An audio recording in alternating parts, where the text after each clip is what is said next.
يعني ايه؟ عشت الاسامي. خش لي يا ابني زوم على تيشيرت البطل. ها. شوت. جون. يلا نطير. ويخش الفنان يقول: اعلام البطولة اهلي عنوان الرجولة. تمام. انا واحد من اهلي. ستوب، ما تقرفوناش بقى يا اخوانا، عيب كده. يا عم ما طبيعي، ما انت واحد من اهلي. طب ما انا واحد من اهلي. ماشي ماشي عديها. ايه بقى الاسطورة اللي بيرسموها دي؟ يعني ايه يعني ايه الجملة؟ بيرسموا علي معلول على الحيطة. فين الاسطورة بقى؟ اللي بيرسم ولا اللي بيترسم؟ هيكررها مرتين ويقرر يقول حقيقة علمية. زي الدم احمر في قلبي.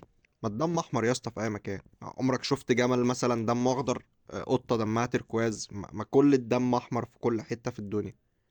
وبعدين مين دي؟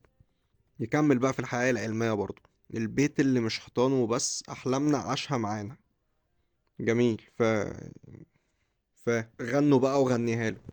فيقطع على ناس بتتفرج على جون سيد عبد الحفيظ بطريقة برايل. يعني حتى مش بيسمعوه في الراديو، لا. سيد عبد الحفيظ ده واحد بيلعب من سنة 96، يعني كان ساعتها في تلفزيونات ملونة عادي، بس المخرج قرر يذيع الجون على شاشة دعاية اللي بيبقى مكتوب عليها أهلا وسهلا وخد واحد شاورما عليه واحد هدية وبتاع.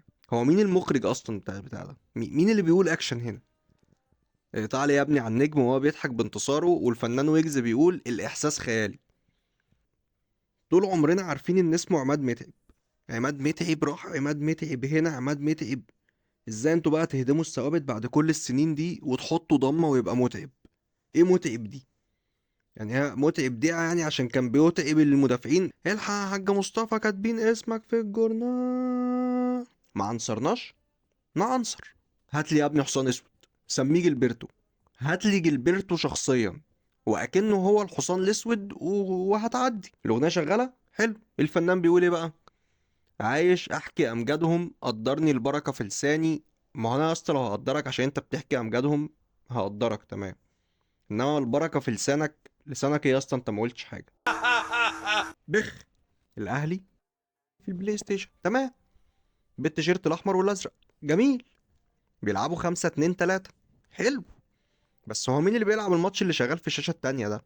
يعني انتوا عارفين تجيبوا شاشات وعارفين تجيبوا موديلز وبلاي ستيشن.